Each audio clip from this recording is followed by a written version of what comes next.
Hi guys, Maikeru here. This is my 1 to 99/120 thieving guide. In this guide, I'm going to show you how to get 99 in as little as 26 hours, and I'm also going to show you the most optimal safecracking route to get 99 or 120, etc. and just showcase how to level. This is going to be a long video, so there are timestamps in the description for every single part. So if you want to go to a specific part, click the timestamps down below and you'll go to wherever you need. So without further ado, let's get right into it. Gonna start this video off with useful items. Like I said, timestamps in the description if you want to skip straight to the levels or whatever. My first useful item is the Arduin Cloak 3 or 4. These are from the Hard or Elite RD Diaries. What this cape does is it increases the success when pickpocketing NPCs, so you're going to get caught less. It's just a good cape overall if you're doing any pickpocketing.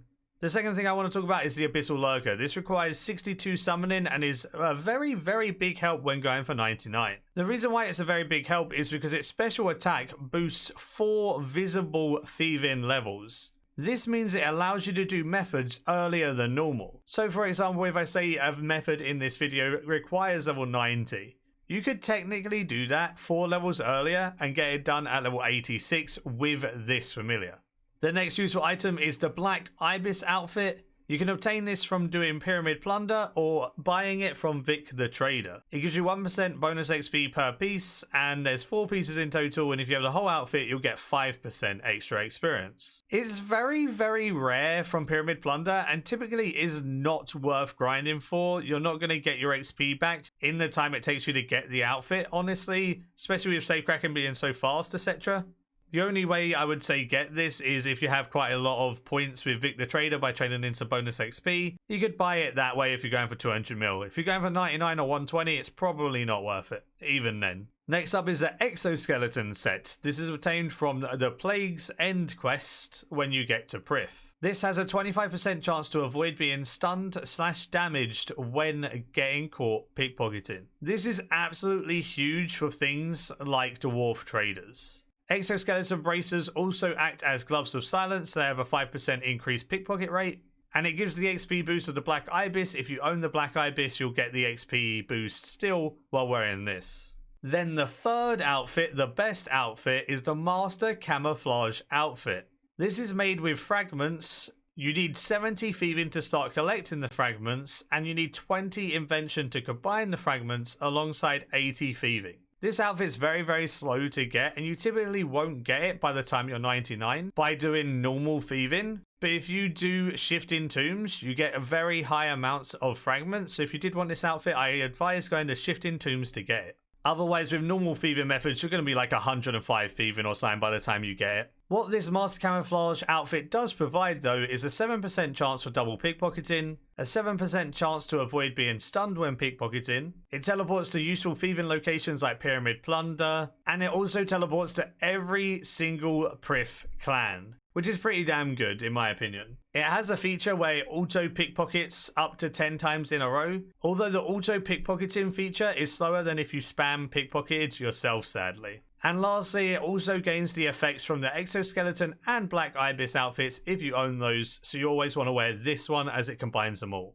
The next useful item I want to talk about is the Feather Fingered Necklace. It gives you a chance to take no damage and avoid being stunned when caught pickpocketing. The downside of this is it doesn't work at elves because elves don't really catch you, they just put you on a timer.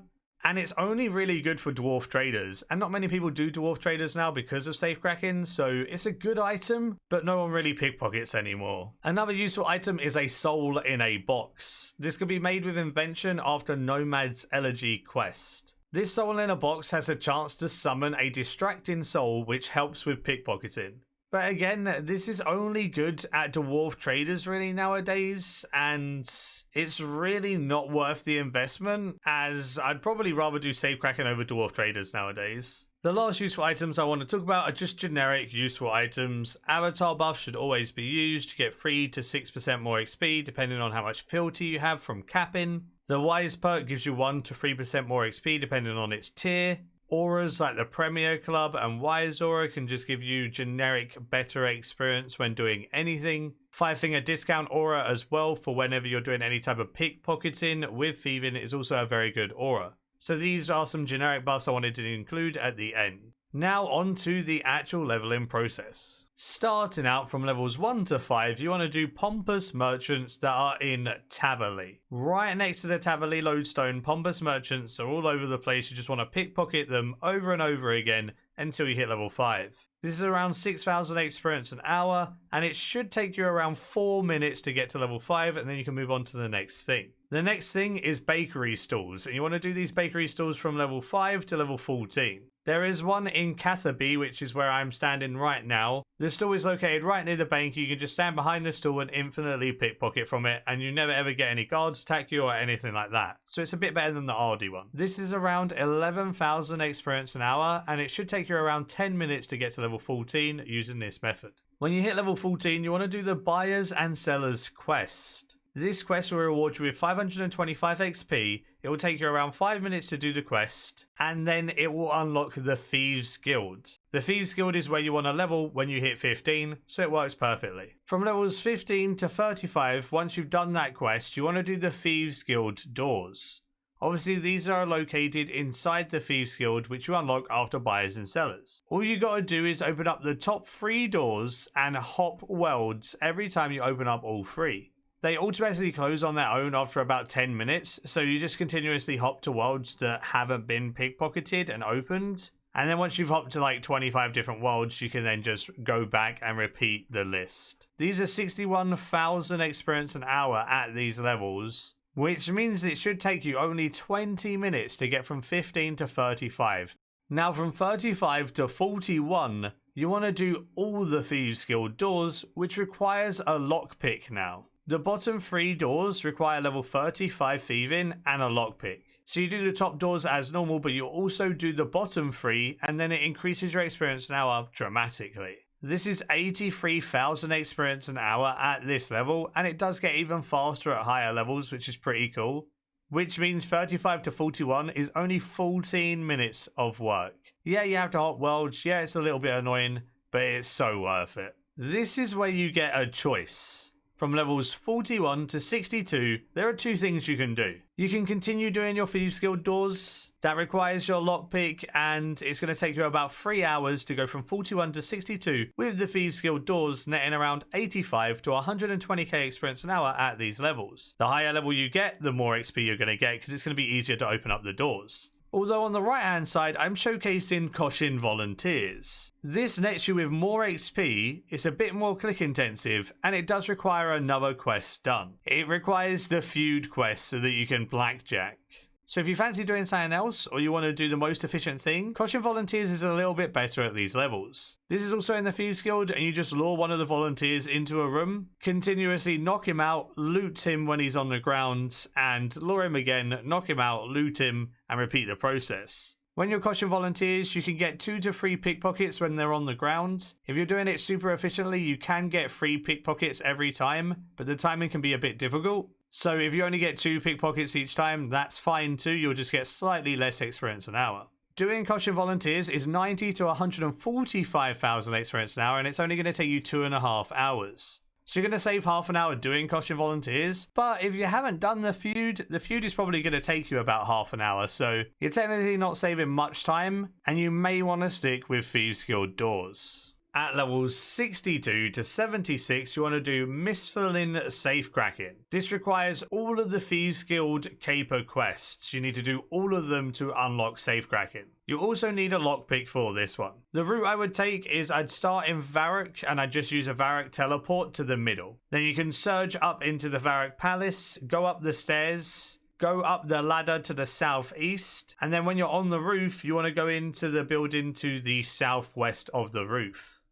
This is where you need the lockpick, because you do need to pick your way into that room. Inside that room, there is 3 safes. You just want to pickpocket the safes in this room, and then once you're done with those, you move on to the next one. The next ones you want to do is Edgeville. You just want to go to the Edgeville Lodestone, go to the general store just east of the Lodestone, go upstairs, and do the safe inside there. You want to have your Wicked Hood on you, and use that to teleport to the Wizard's Tower.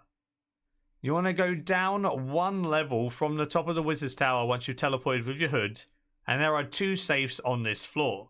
One is in the small room to the east and one is in the small room to the west. Both of them can be found somewhat behind the doors of each of those places. The last place you want to go for this route is Lumbridge. I use the Lumbridge teleport and I go in the building south of the tree patch. Upstairs in that building is a safe. You want to crack this one. The other building with a safe in it is Bob's Brilliant Axes, which is at the south of the lodestone. It's upstairs in his house and you want to do this safe as well. Once you've been to all 4 of these locations, you want to repeat the process. Go back to Varrock and just repeat the process over again, and you do this every 5 minutes.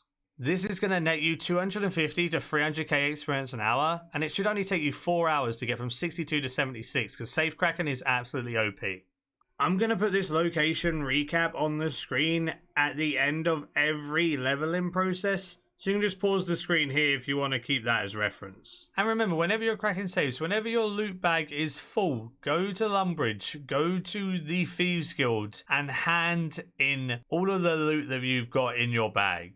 You'll get so much XP for handing in that you definitely want to do this every time your loot bag gets full. From levels 76 to 83, you want to do Asgarnia Safecracking. This requires the Thieves Guild Caper quest again to unlock Safecracking, and a very useful item to have is the Skull of Remembrance from Death of Chivalry quest, so I definitely would recommend that as well. The most efficient safe route is this. You want to use your Skull of Remembrance to go to the Black Knight's fortress. This will take you on top. You want to take the stairs down just underneath the portal. Then you run southwest to the treasure room right near you, and there are 2 safes in here. You want to crack both of these safes. Then you want to go to Burthup via the Lodestone network, and literally just north of the Lodestone is the Burthup Castle. There is a ladder on the side of the castle. You want to go up this ladder to the roof.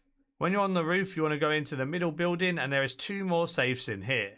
Then after you crack these ones, you want to go to Port Sarim. Go to the Port Sarim Lodestone and run north. You want to go upstairs in both the jewelry store and the forge. There is a safe upstairs in both of these houses, and once you've cracked both of these, you then just want to go and do your rotation again. Use your skull to go back to the Black Knight's fortress and repeat the process. Doing this is 400,000 experience an hour, which means it's only going to be 4.5 hours to get to 83. From levels 83 to 90, you want to do Kandarin Safecracking. I start this rotation off at Camelot. I have a rune pouch with teleports in it. I have air runes, water runes, and lore runes, so I can use the RD teleport and the Camelot teleport. If you go into the Camelot Castle, on the western wing, there is 2 safes. You want to crack both of these. Once you've cracked both of the safes in Camelot, you want to teleport to RD. You teleport into the RD marketplace, and the house to the west of you has a safe upstairs. Once you've done this safe in this house, you then want to leave the house, go north of the marketplace, and there is another safe in the upstairs of this house as well. These are the 2 that you want to do in RD. There are more safes in RD in the castle and in Jimmy the Dazzler's house, but they're annoying to get to compared to this. So it's actually more optimal to go to Yanil next, as you're going to get to the safes quicker. We use the Yanil lodestone for this one, and as you're about to enter Yanil, you can enter the big wall, and inside this first room, there is a safe. You want to crack this. Once you've cracked this safe, you want to exit the wall and go to the pub just east of you. In the upstairs of this pub, there is another safe that you want to crack, and this is the last safe for your route. Once you've done this, you then just want to repeat the process over and over again, and it should take you 5 minutes to do all 6 of these safes every time. That's why you don't have to worry about doing the extra ones in RD, as this will be more than enough to keep a good, consistent, and quick rotation. This would be 530 to 575,000 experience an hour, meaning 83 to 90 is going to take you around 5.5 hours. At level 90 plus, there is an AFK option, which is Wilderness Safes. All you gotta do is go to the Wilderness Lodestone, and if you've done the hard tasks, right click the obelisk and go to level 50 Wilderness. If you haven't done the Wilderness hard tasks, then going from Edgeville Lever would probably be your best bet.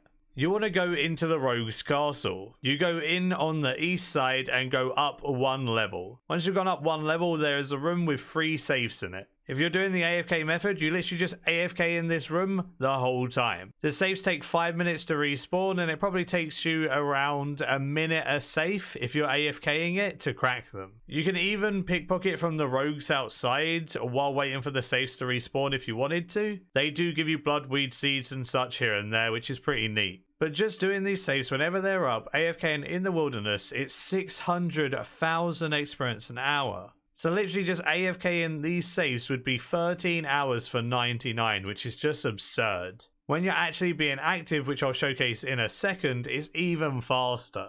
The active safecracking routes for level 90 to 94 is as follows. Firstly, you want to go to the Wilderness Lodestone. Again, if you've got the hard task complete, which I definitely would advise, go to the obelisk, right click, go to level 50 Wilderness, and head to the Rogue's Castle. You want to go inside the Rogue's Castle and head up one level. Go into the room with the 3 safes. Once you've done these 3 safes, there's an easy way to get out of the wilderness, and it requires Jenniker's Ring. For Jenniker's Ring, you do need to do Summer's End quest, but again, I would highly recommend doing that. The reason why this ring is so good is because if you go behind the Rogue's Castle, and you stand in this spot that I am standing between the 2 crates, and you operate the ring, it then sends you into a different realm. While in this different realm, you're not technically in the wilderness, so you can go teleport to your next location, and you don't actually have to worry about going back under 30 wilderness or whatever, because you're not technically in it. I bring some air, law, and water runes with me so I can use some teleport spells, and that speeds it up more than going to the lodestones. You want to teleport to Camelot, go in the castle, do the 2 safes in the castle. Once you've done this, you then want to teleport to RD Marketplace and go to the house right next to where you teleport to the west. Upstairs in that house, there is another safe that you want to crack. Once you crack this safe, the wilderness will be back up and ready to do. So go to the Wilderness Lodestone, use the obelisk, teleport to level 50, back to Rose Castle, and repeat the process. This should take you 5 minutes to do this loop every time, and it should be giving you 800,000 experience an hour, which means it's only 3.5 hours from 90 to 94 thieving. Absolutely absurd. If you want a safecracking route that's active and efficient, this is the one you want to do at 94 plus. This can be done all the way to 120 or 200 mil if you're not AFK in Wilderness and you want to get the most experience while safecracking. This does have a fair few requirements though. It does require Fairy Tale Part 2 or 3 for access to the fairy rings. It requires Jenniker's Ring from Summer's End. It requires Ritual of the Marjarat for the Zamoragul's Fort. And obviously the Thieves Guild Capers for safecracking. You want to start this route off, as you can see on screen, in Xanaris. You can use a portable fairy ring or a Tokulzo or something to get there easily. In the far southeast of Xanaris, there is 2 safes. When you pass through that door, 1 safe is just north and 1 safe is to the south. You want to crack both of these. And this is your starting point. Once you've cracked both of these safes, you then want to go to Zemamorgul's Fort. This requires a fairy ring again. You want to go to the Glacier Cave. When you get in the cave, leave the cave to the north, then run far west to the fort. When you get inside, it's on the eastern side of the fortress. There is 4 safes in here. These safes are on a 10-minute cooldown. That means that every run we do for this, we're going to be taking 10 minutes to complete it so that they're resetting every time. So these runs are a bit longer than the normal 5 minutes. You just crack all 4 of these safes as normal. The last safe in here does require level 96 though. So if you're not level 96, you can use a Abyssal Lurker to boost up to it, or just do 3 here until you are 96. Once you've done your 3 or 4 safes, move on to the next one, which is the Wilderness. For the Wilderness, we do it just like normal. Go to the Wilderness Lodestone, go to the obelisk. As long as you've done the hard tasks, you can choose level 50 Wilderness, which is right next to the Rogue's Castle. Go inside that Rogue's Castle, go upstairs, and do those 3 safes in that room. Once you've done the 3 safes in this room, like I showed in the previous clip, you can use Jenniker's Ring to get out safely. Just go down the stairs, run behind the castle, and between the crates behind the castle, you can operate Jenniker's ring to go into a spirit realm. When you're in this realm, you can use any teleport to get out. So what I do for this run is I just teleport to Yanil, as there's 2 more safes in Yanil. They aren't the highest tier safes, but we need to make this run 10 minutes long. So we go into the wall in Yanil, do that safe there, then we go to the pub, do the safe upstairs in the Yanil pub as well, and this should take you around 9.5 minutes. This does give you a little bit of extra time for slacking, and it also gives you a little bit of extra time to go to Lumbridge to trade in your loot bag if it is full. Then that means every single time you're typically going to take about 10 minutes for a lap, and everything's going to be reset again, as Zem and Morgul 4 is 10 minutes instead of 5. Doing this is 900k to 1 million experience an hour. That means if you're going from 94 to 99, it's going to take you 5.5 hours, which is absolutely insane. Also, if you're going for 120, 900k to 1 mil an hour is a very good XP rate to get to 120 with. It's just as good as Dwarf Traders, and it's way less effort. If you don't want to safe crack and you want to do something different, you can do Dwarf Traders at level 90 plus. These are around 850,000 experience an hour, 900k if you can be super efficient at it, which means it will only take you 9 hours to get to 99, which is very similar to safecracking when you're being active and doing safecracking, but Dwarf Traders have so many requirements. They require light form, crystal mask, and you want to have an RD cape, and you want to have as many boosts as you can. Even things like soul in a box and stuff are going to help you here. Whereas at other places, you don't need all of these boosts. So that's why I personally prefer safecracking, and not only that, these are super click intensive, which gets kind of annoying as well. I do have a full guide on this method, so if you are interested in this method, the full guide will be in the description. You can check it out there, and it gives you the whole rundown of a setup, etc.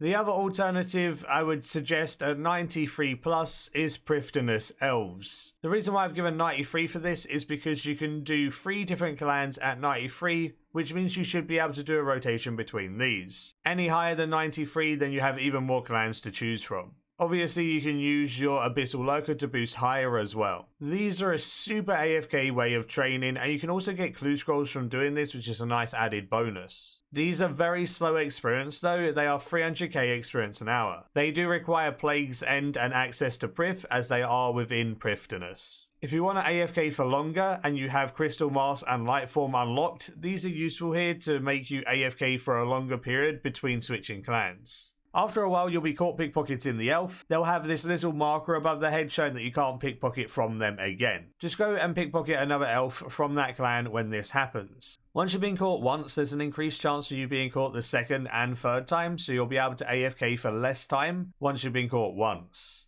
Once you've been caught 3 times, you'll be locked out from pickpocketing from that clan for 20 minutes. This is why I recommend to have at least 3 clans, so then you can rotate between those. Because typically you get caught within 5 to 10 minutes, so 3 clans should be able to see you through the 20-minute mark. Especially if you're using Crystal Mask and Lightform, you should last 10 minutes in every clan. These are only 300,000 experience an hour though, because they are very AFK but very slow. They do net you around 1 million GP an hour as well, which is a little bit of a bonus, and people like the supplies that you feed from them. This means from 93 to 99, it's going to take you 23 hours, which is quite a long time, especially when you compare it to other methods. It just goes to show how much slower these are than safecracking. Even AFK and safecracking in the wilderness is twice this speed. But it's a good one to do as an Iron Man, especially because all the supplies you get. And a lot of people like doing it because it is AFK and it is clues, etc. Thank you so much for watching. Hopefully you enjoyed this video and it was useful to you. Give it a like if it did help. Subscribe if you're new for loads of future content all related to RuneScape 3. I'm going to be remaking a lot of my old 1 to 99 guides, updating them, revamping them, and hopefully this was a good start. So as always, until next time, see ya.